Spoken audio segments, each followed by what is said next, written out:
ওম নমো ভগবতে বাসুদেবায় নমঃ। জয় শ্রীকৃষ্ণ। রাধে রাধে। বন্ধুরা, শ্রীমদ্ ভগবদ গীতা এটি কেবল একটি গ্রন্থ নয়, এটি মানুষের আত্মিক জাগরণের এক শাশ্বত পথ। যুগে যুগে এই মহাগ্রন্থ মানুষকে জীবনের প্রকৃত উদ্দেশ্য এবং পরম শান্তির সন্ধান দিয়েছে। গীতার প্রতিটি শ্লোক যেন জ্ঞান ও প্রজ্ঞার এক অমূল্য রত্ন, যা শুধুমাত্র কোনো নির্দিষ্ট ধর্ম বা সম্প্রদায়ের জন্য নয়, বরং সমগ্র মানব জাতির জন্য এক চিরন্তন সত্য। এই পবিত্র গ্রন্থে রয়েছে 18টি অধ্যায় এবং প্রায় 700টি শ্লোক। এই শ্লোকগুলো সংস্কৃত ও শুদ্ধ বাংলায় রচিত এবং এর গভীরতা বোঝা সবার পক্ষে হয়তো সহজ নয়। তাই আজ আমরা গীতার সেই সুবিশাল জ্ঞান ভাণ্ডার থেকে বেছে এনেছি 111টি বাণী, যা সহজ ও সরল ভাষায় আপনাদের সামনে তুলে ধরব। এই বাণীগুলো শোনার পর আপনি জীবনের প্রকৃত দর্শন উপলব্ধি করতে পারবেন, যা আপনাকে জীবনের প্রতিটি মোড়ে সঠিক সিদ্ধান্ত নিতে সাহায্য করবে এবং আপনার মনকে এক গভীর প্রশান্তিতে ভরে তুলবে। নমস্কার বন্ধুরা, জীবন মুক্তি ধারা চ্যানেলে আপনাদের সকলকে জানাই আন্তরিক স্বাগত। যারা জীবনের আধ্যাত্মিক পথে হাঁটতে আগ্রহী, তারা আমাদের এই পরিবারে যোগ দিতে চ্যানেলটি সাবস্ক্রাইব করুন। আর যদি এই ভিডিওটি আপনার হৃদয়ে একটু আধ্যাত্মিক স্পন্দন জাগাতে পারে, তাহলে অবশ্যই একটি লাইক দিয়ে আমাদের অনুপ্রাণিত করবেন। ওম শ্রী কৃষ্ণায় নমঃ। আসুন বন্ধুরা, ভগবত কৃপায় শাশ্বত জ্ঞান শ্রবণ করি। ভগবান শ্রীকৃষ্ণ বলেছেন, যার হৃদয়ে জ্ঞানের দীপশিখা জ্বলে না এবং যার বিশ্বাস দৃঢ় নয়, তার জীবনে আনন্দ ও সাফল্যের সূর্যোদয় হয় না। পরচর্চা, পরনিন্দা এবং অন্যের কর্মফল নিয়ে বিচার বিবেচনা থেকে নিজেকে মুক্ত করো, কারণ অন্যের পথ চলা নিয়ে যত কম ভাববে, ততই তোমার হৃদয়ে শান্তি বিরাজ করবে। যে বিবেকবান আত্মা তার সম্মানে আঘাতপ্রাপ্ত হয়, সে পার্থিব সম্পর্কের বন্ধন ছিন্ন করতে দ্বিধা করে না। মোহ বা আসক্তি কেবল সেই বস্তুর প্রতি রেখো যার ওপর তোমার আধ্যাত্মিক বা জাগতিক অধিকার আছে। যা তোমার নয়, তার প্রতি আসক্তি শুধু মায়ার জাল তৈরি করে। যাদের অন্তরে করুণার ধারা প্রবাহিত হয়, যারা অন্যের বেদনায় ব্যথিত হয় এবং যাদের হৃদয় পবিত্র, তারাই এই জন্ম মৃত্যুর চক্র থেকে মুক্তি পায়। তাদের আর এই মর্ত্যলোকে ফিরে আসতে হয় না। মনে রেখো, তোমার নাম এক আবরণ মাত্র। তোমার কর্মই তোমার আত্মার প্রকৃত পরিচয়, কারণ এক নামের অনেক শরীর থাকতে পারে। যা সুনিশ্চিত তা ঘটবেই, আর যা নিশ্চিত নয় তা কখনো ঘটবে না। এই সত্যকে মনে ধারণ করতে পারলে কোনো জাগতিক দুশ্চিন্তা তোমাকে স্পর্শ করতে পারবে না। ভগবান শ্রীকৃষ্ণ বলেন, হে মানব, কর্ম তোমার জীবনের সেই শস্য যা তুমি বপন করো নিজের হাতে। ভালো বীজ বপন করলে তার ফল যেমন মধুর হয়, তেমনি শুভ কর্মের ফলও হয় আনন্দময়। তাই জীবনের প্রতিটি মুহূর্তে তোমার কর্মবীজ হোক সততার, ভালোবাসার এবং কল্যাণের। যেমন সর্বদা সন্দেহের অন্ধকারে নিমজ্জিত, সেখানে শান্তির আলো প্রবেশ করতে পারে না, এমন সন্দেহপ্রবণ ব্যক্তির প্রসন্নতা এই জীবনে অধরা, আর পর জীবনেও অসম্ভব। তাই যাদের হৃদয় সন্দেহ দ্বারা কুলসিত, তাদের খুশি করার বৃথা চেষ্টা ত্যাগ করো। বস্তুর প্রতি আসক্তি সকল দুঃখের মূল। আসক্তি থেকে জন্ম নেয় কামনা, আর সেই কামনা যখন বিঘ্নিত হয়, তখন জন্ম নেয় ক্রোধ, যা সকল রিপুর মধ্যে সবচেয়ে ভয়ঙ্কর। যদি তুমি শারীরিক ও মানসিক শান্তি পেতে চাও, তবে এই ক্রোধ নামক অগ্নিকে নির্বাপিত করো। যে তোমার কথার গুরুত্ব বোঝে না, তার প্রতি নীরবতাই হলো তোমার শ্রেষ্ঠ উত্তর। নীরবতা তোমার আত্মমর্যাদার প্রতীক, যা তোমার কথার মূল্যহীনতা থেকে তোমাকে রক্ষা করে। হে পার্থ, যারা বিশ্বাস ও ভক্তি থেকে বঞ্চিত, তারা আমাকে লাভ করতে পারে না, আর আমাকে লাভ করতে না পেরে তারা এই জন্ম মৃত্যুর চক্রে বারংবার আবর্তিত হতে থাকে। এই মায়াময় সংসারে তাদের বারবার ফিরে আসতে হয়। ভগবান শ্রীকৃষ্ণ অর্জুনকে বলেন, হে পার্থ, যারা আমার পরম ভক্ত, যারা সর্বদা আমাকে স্মরণ করে এবং একনিষ্ঠ চিত্তে আমার উপাসনা করে, আমি স্বয়ং তাদের প্রত্যেকের যোগক্ষেমের দায়িত্ব গ্রহণ করি। এই বাণী থেকে বোঝা যায়, ঈশ্বরের প্রতি অবিচল ভক্তি এবং এককেন্দ্রিক মনোযোগ থাকলে তিনি ভক্তের সকল ভার গ্রহণ করেন। আমাদের জীবনে কথা বলার গুরুত্ব অপরিসীম। শ্রীকৃষ্ণ বলেন, যথাসম্ভব মৌন থাকা উচিত, কারণ অধিক বাক্য মানুষকে সবচেয়ে বেশি অপরাধে লিপ্ত করে। নীরবতা এক গভীর আধ্যাত্মিক শক্তি। কম কথা বলার অভ্যাস আমাদের মনকে শান্ত রাখে এবং অপ্রয়োজনীয় ভুল থেকে রক্ষা করে। আমাদের কর্মফল প্রসঙ্গে শ্রীকৃষ্ণ বলেন, হাজারটা ভালো কাজের পরেও যদি তুমি একটি খারাপ কাজ করো, মানুষ কেবল তোমার সেই খারাপ কাজটাই দেখবে। তাই মানুষের প্রশংসার প্রতি মনোযোগ না দিয়ে নিজের কর্মে মনোযোগী হওয়া উচিত। তিনি আরও বলেন, আজ তুমি যে কর্ম করছো তার ফল তুমি আগামীতে অবশ্যই পাবে। আর আজ তোমার যা কিছু আছে তা তোমার অতীতের কর্মফল। এই কথাগুলি আমাদের শেখায় যে বর্তমানে প্রতিটি কাজই ভবিষ্যতের ভিত্তি স্থাপন করে। শ্রীকৃষ্ণ আরও বলেন, হে পার্থ, আমি কারো ভাগ্য তৈরি করি না, সবাই তাদের ভাগ্য নিজের কর্মের দ্বারা তৈরি করে। তিনি আমাদের কর্মের স্বাধীনতা এবং দায়িত্বশীলতার কথা স্মরণ করিয়ে দেন। তিনি আমাদের বলেন, তোমার অতীত পরিবর্তন করার ক্ষমতা আমার নেই, কিন্তু তুমি যদি চাও, তোমার বর্তমান কর্মের দ্বারা আমি তোমার ভবিষ্যৎ অবশ্যই পরিবর্তন করতে পারি।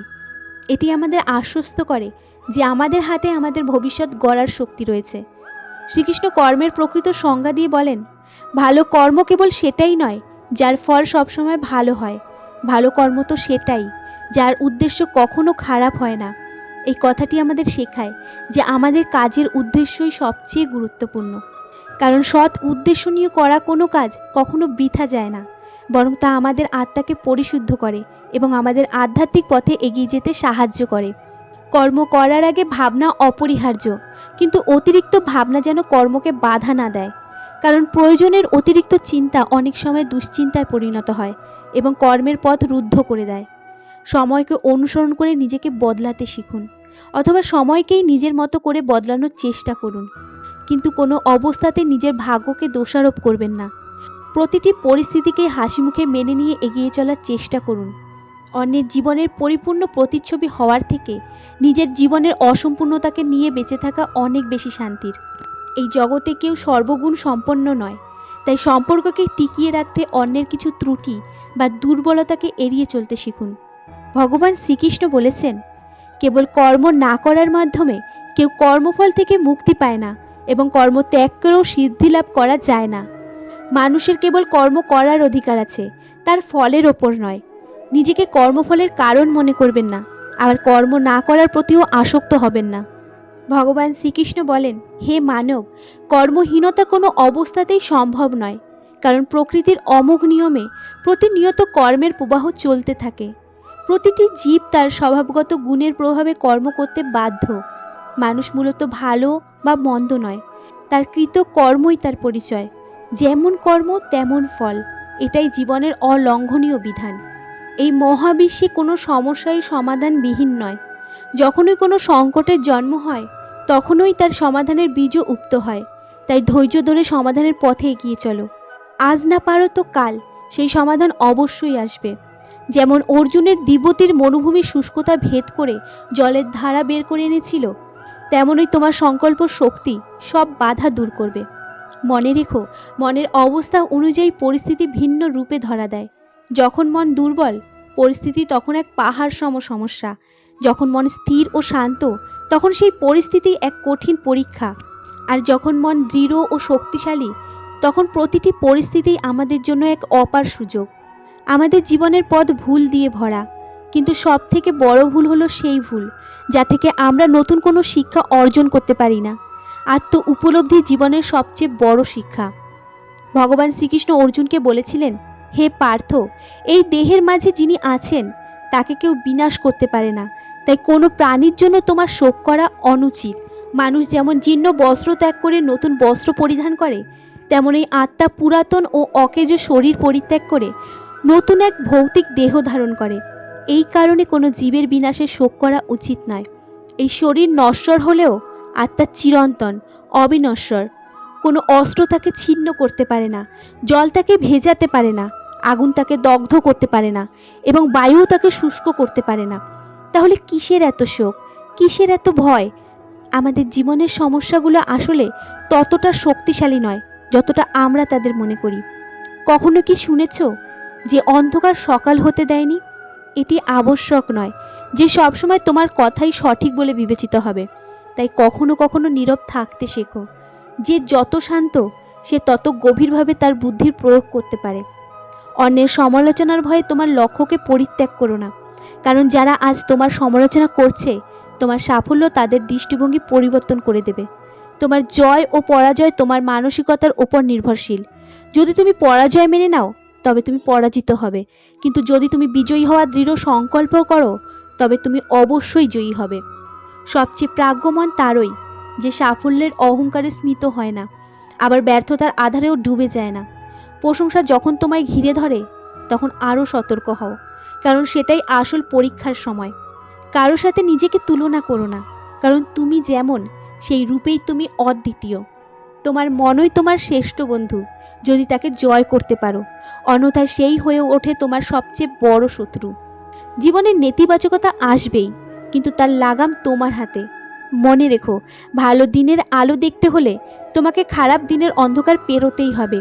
এই জগতে কিছুই স্থায়ী নয়, তাই কঠিন সময়ে ভেঙে পড়ো না। ঝড়ের মেঘ কেটে গিয়ে যেমন সূর্য ওঠে, তেমনি সমস্যার মেঘও কেটে যাবে। সব কিছুই যে পরিবর্তনশীল, এই সততাই আমাদের পরম আশ্রয়। যিনি মনকে জয় করেছেন তিনি পরমাত্মাকে জয় করেছেন। তার কাছে সুখ দুঃখ মান অপমান ঠান্ডা গরম সব একাকার। বাইরের কোলাহল যতই তীব্র হোক না কেন, নিজের ভেতরটা শান্ত রাখার চেষ্টা করো। যেমন সূর্যের তাপে সমুদ্র শুকিয়ে যায় না, তেমনি বাইরের আঘাত আত্মস্থ মনকে বিচলিত করতে পারে না। অতিরিক্ত আনন্দ মনকে লক্ষ্যভ্রষ্ট করে, ঠিক যেমন প্রবল ঝড়ে নৌকার দিক শূন্য হয়। ভগবান শ্রীকৃষ্ণ বলেন, হে পার্থ, তোমার ইচ্ছা শক্তি তোমার নিয়তি। যদি অবিচল বিশ্বাসে কোনো কিছুর উপর ধ্যান করতে পারো, তুমি তাই হতে পারো। অতীত ও ভবিষ্যতের জালে সময় নষ্ট করো না, কারণ যা হওয়ার তা হবেই, এবং যা হয় সবই মঙ্গলের জন্য। বর্তমানের মুহূর্তেই বাঁচো, কারণ এই মুহূর্তই শাশ্বত। পরিবর্তনই এই জগতের একমাত্র অপরিবর্তনীয় নিয়ম।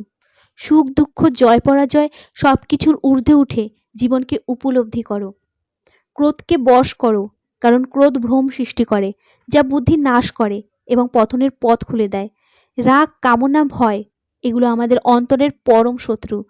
কোনো কর্ম করার আগে তা বিচার করো, কারণ কর্মফল থেকে কেউ নিষ্কৃতি পায় না। যেভাবে পদ্ম জল থেকে উত্থিত হয়েও জল দ্বারা প্রভাবিত হয় না, তেমনই যিনি তার কর্মফল শ্রী ভগবানের চরণে সমর্পণ করে দেন তিনি পাপ থেকে মুক্ত থাকেন। হে মানব, কখনো নিজেকে অসহায় ভেবো না। উঠে দাঁড়াও এবং পূর্ণ বিশ্বাসে নিজের কর্তব্য পালন করো। তোমার কর্তব্য পালনের পর ফলাফলের ভার আমার উপর ছেড়ে দাও। তোমার কষ্ট পৃথিবীর দোষ নয়, তোমার মনের সৃষ্ট। নিজের মনকে পরিবর্তন করো, দেখবে সব দুঃখ দূর হয়ে যাবে। তোমার ইচ্ছা শক্তি তোমার সেরা বন্ধু এবং সবচেয়ে বড় শত্রুও হতে পারে। এই ইচ্ছাকে কাজে লাগিয়ে নিজের জীবনকে নতুন রূপ দাও। সময় নদীর মতো বয়ে চলে, কারোর জন্য অপেক্ষা করে না। যারা অন্যদের কষ্ট দেয় তাদের জীবনেও একদিন সেই কষ্টের প্রতিফলন ঘটবে। জীবনের সেরা সময় দেখার জন্য সবচেয়ে কঠিন দিনের ভেতর দিয়ে যেতেই হবে, তাই ধৈর্য হারিয়ে ফেলো না। নিজের সমস্যার সাথে নিজেই লড়াই করতে শেখো, কারণ সঙ্গীরা নির্দিষ্ট গন্তব্য পর্যন্তই সাথ দেয়। যখন সময় তার বিচার শুরু করে তখন কোনো প্রমাণের প্রয়োজন হয় না। তোমার বিশ্বাস পাহাড়কেও নাড়িয়ে দিতে পারে, কিন্তু তোমার মনের সন্দেহ কোনো ক্ষুদ্র বাধাকেও অতিক্রম করতে দেয় না। অহংকার অন্যের সম্মান কেড়ে নেয়, আর সংস্কার নিজের সম্মান দিয়ে সুখী হয়। যখন আপনজন পর হয়ে যায় এবং পর আপন হয়ে ওঠে, তখন বুঝতে হবে তোমার নৈতিক অবক্ষয় শুরু হয়েছে। রাগে চিৎকার করার জন্য শক্তি লাগে না, কিন্তু নীরব থাকতে অনেক বেশি আত্মশক্তির প্রয়োজন হয়। কঠোর পরিশ্রম ছাড়া কোনো সফলতা সম্ভব নয়। সফলতার স্বপ্ন দেখতে হলে পরিশ্রমের পথেই হাঁটতে হবে। ভগবান শ্রীকৃষ্ণ বললেন, হে অর্জুন, কেবল তোমার শত্রুকে ধ্বংস করার জন্য কৌশল তৈরি করে সময় নষ্ট করো না, বরং সেই কারণগুলিকেই ধ্বংস করো যা শত্রুতার জন্ম দেয়। কারণ জ্ঞানীর পথ হলো মূল সমস্যাকে নির্মূল করা, আর জ্ঞানীরাই এমন সমাজ তৈরি করতে পারে যেখানে শত্রুতার কোনো স্থান নেই। মনে রেখো, জ্ঞান অর্জনের প্রথম সোপান হলো সততা। কেউ যদি তোমাকে বলে যে একজন সফল মানুষকে জীবনসঙ্গী হিসেবে বেছে নেওয়াতেই সফলতা, তাহলে মনে রেখো এটি কেবল একটি জাগতিক মোহ। প্রকৃত সফলতা হলো একজন পরিশ্রমী মানুষের পাশে থেকে তার মনোবল বৃদ্ধি করা এবং তার সাফল্যের যাত্রায় সঙ্গী হওয়া। এই পথেই জীবনের পরম আনন্দ লুকিয়ে আছে। অন্যের জীবনে নিজের স্থান খুঁজে সময় নষ্ট না করে নিজের পথ নিজেই তৈরি করো, তাহলেই তোমার জীবন শান্তিতে ভরে উঠবে। হে অর্জুন, সময় বড় শক্তিশালী।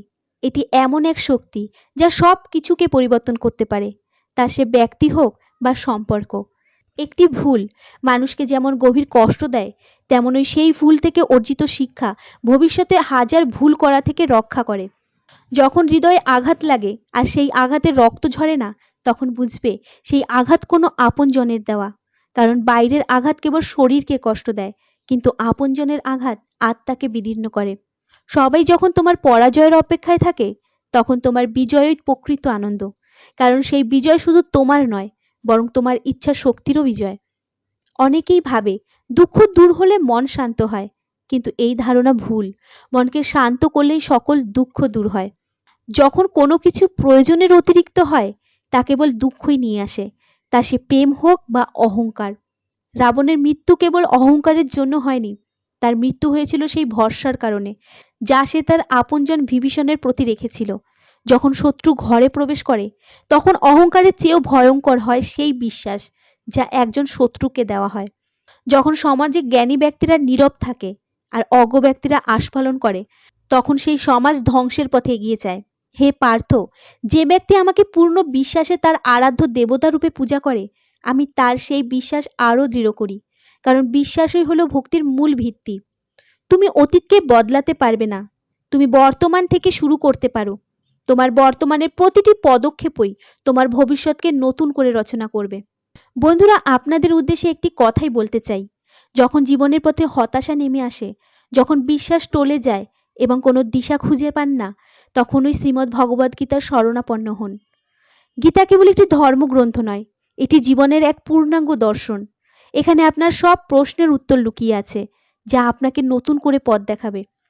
বন্ধুরা, আজকের এই আলোচনা আপনাদের কেমন লাগলো তা কমেন্ট করে জানাতে ভুলবেন না। যদি এই ভিডিওটি আপনাদের ভালো লেগে থাকে, তাহলে একটি লাইক দিয়ে উৎসাহিত করবেন। আর যারা আমাদের চ্যানেলে নতুন এসেছেন, তারা অবশ্যই সাবস্ক্রাইব করে আমাদের পরিবারের অংশ হয়ে উঠুন। আমি সর্বদা ঈশ্বরের কাছে প্রার্থনা করি আমার প্রতিটি দর্শক ভালো থাকুন, সুস্থ থাকুন এবং শান্তিতে থাকুন। জয় শ্রীকৃষ্ণ। রাধে রাধে।